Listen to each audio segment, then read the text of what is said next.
Praia da Luz, a small seaside village on Portugal's Algarve coast, is famous for its calm nights.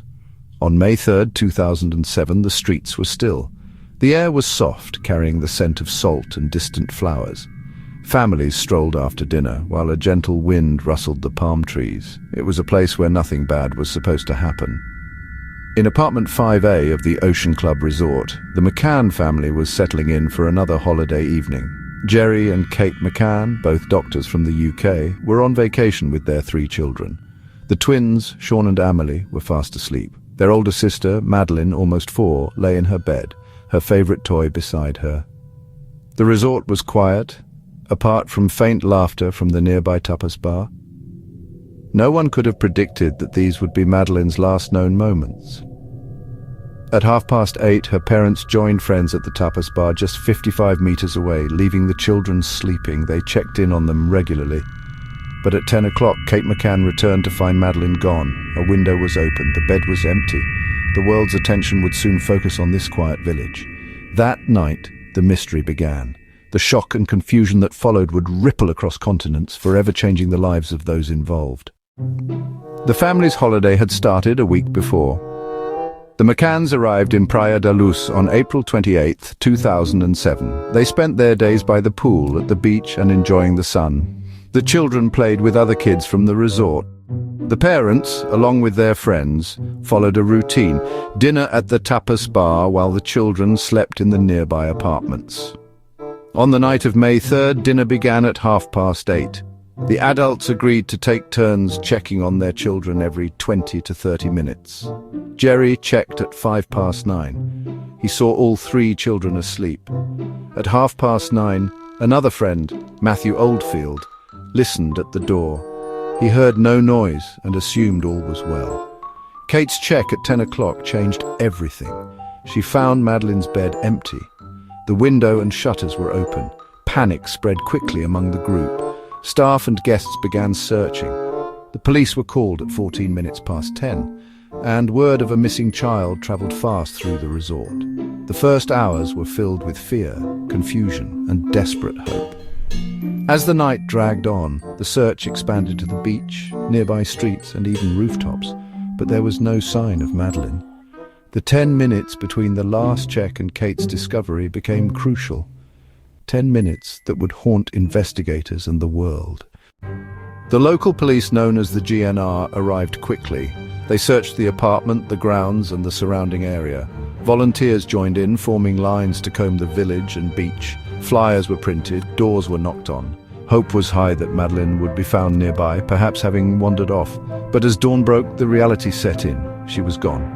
The police made mistakes in those early hours. The apartment was not sealed off as a crime scene. Dozens of people entered, leaving fingerprints and footprints. Key evidence could have been lost or contaminated. The border with Spain was not immediately closed, and roadblocks were not set up in time. The search grew larger each day. British police and experts arrived to help. Media from around the world descended on Praia da Luz, turning the village into the center of a global story. The pressure on local authorities increased. Every detail was scrutinized, every mistake magnified. Despite the massive effort, no trace of Madeleine was found. The early errors would be criticized for years. The sense that something vital had been missed lingered, fueling public frustration and conspiracy theories. The first and most widely believed theory was abduction. Some witnesses reported seeing a man carrying a child near the apartment around the time Madeleine disappeared. Police sketches were released. The idea of a planned kidnapping by a criminal network took hold quickly. Portugal and Spain were known routes for human trafficking. The McCanns and many experts believed Madeleine was taken by someone who knew the area and watched the family. Interpol and other agencies checked leads across Europe and beyond. Sightings poured in from Morocco to Malta, even as far as Australia. None were confirmed. The lack of evidence both supported and undermined the theory. If a network was involved, it explained the clean disappearance, but it also meant there were few clues to follow. Public reaction was strong. Many parents feared for their own children. Campaigns for missing children grew. Posters of Madeleine's face appeared everywhere. The McCanns started a fund and led a global campaign, keeping her story alive. Still, after years of investigation, no network was proven to be involved. The theory remained possible but unproven. leaving an uncomfortable gap in the search for answers. As the investigation dragged on, suspicion turned closer to home. Some Portuguese detectives began to focus on Jerry and Kate McCann. They questioned inconsistencies in statements and the lack of physical evidence of an abduction. Cadaver dogs brought in months later alerted to the scent of blood in the apartment and rental car. The parents were named arguidos, formal suspects for a time. The media frenzy grew, with some outlets openly accusing the McCanns. Theories of accidental death and a cover-up were widely discussed. Experts pointed out that parents are often suspects in missing child cases. The lack of evidence, however, was striking. No physical proof linked the McCanns to Madeleine's disappearance. The couple strongly denied any involvement. Public opinion was deeply divided. Some supported the family, believing in their innocence and pain.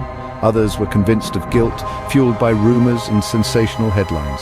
The McCanns faced relentless scrutiny both in Portugal and at home in the UK. In 2008, Portuguese authorities cleared the McCanns of suspicion. The case against them collapsed due to lack of evidence, but the shadow of doubt would never fully disappear, leaving wounds for the family and the investigation. A third theory emerged, that Madeleine was taken during a burglary gone wrong. The Ocean Club had seen a series of break-ins in the weeks before. Some burglars targeted holiday apartments looking for valuables. The open window and disturbed shutters seemed to fit this idea. The theory suggested that Madeleine woke up and surprised intruders, who then panicked and took her. Police investigated known burglars in the area. Phone records showed unusual activity near the resort that night. Several suspects were questioned, but again, no solid evidence was found. The idea of a botched burglary explained some details, like the lack of noise and the quick disappearance, but left many questions. Public reaction to this theory was mixed. It seemed plausible, but why take a child? Why leave no trace? The McCanns, while open to all possibilities, felt this theory did not fully explain the disappearance. The police too seemed to move on, focusing on other leads. The theory faded in and out of the investigation over the years. Like the others, it offered hope for a solution, but no closure. In June 2020, a new suspect brought fresh attention to the case. German authorities announced they were investigating Christian Bruckner, a convicted sex offender living in Portugal at the time Madeleine vanished. He had a history of crimes against children and was known to travel in a camper van near Praia da Luz. Investigators revealed that Bruckner's phone was in the area on the night Madeleine disappeared. They called it a significant development and asked for more information from the public. Bruckner was already in prison in Germany for unrelated crimes. He denied any involvement in Madeleine's case. The world reacted with cautious hope. Some believed this was the breakthrough everyone had waited for. Others were skeptical, remembering many false leads before. The McCanns released a statement saying they would not give up hope, but also would not jump to conclusions. Despite intense investigation, no charges have been filed. The case against Bruckner remains open, with German authorities saying they have concrete evidence but not enough to prosecute. The mystery endures. Today, the disappearance of Madeleine McCann remains unsolved. Questions linger about every aspect of the case. Why was the apartment not fully secured? Did the police miss vital clues in those early hours? How did a child vanish without a trace in a busy holiday resort? Public spending on the investigation has topped millions of pounds.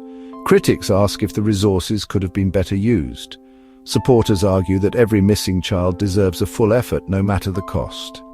The McCann family and many others struggle with the lack of answers. Theories and rumors continue to circulate. New tips are still received. Each anniversary brings fresh headlines, but little progress. The case has changed the way missing children cases are handled in Europe, leading to better alert systems and cooperation. Yet the most important question remains: where is Madeleine? Until that is answered, the mystery will never fully fade. 17 years have passed since Madeleine disappeared. Her parents, Jerry and Kate, still hold out hope. They mark her birthday each year, leaving her room unchanged. The pain of not knowing is a wound that never heals, but they continue to speak for her and for all missing children. The public too remains invested. Madeleine's face is known worldwide. Her story has inspired changes in law, policing, and awareness. The case has brought comfort and support to other families facing similar pain, even as it remains unsolved. For many, the mystery of Praia da Luz is a reminder of how quickly ordinary life can change. It is a story of loss, but also of courage and resilience. The McCann's fight for answers has touched millions. As the years pass, hope and sorrow exist side by side. The world waits for answers, refusing to forget a little girl who vanished on a quiet night by the sea.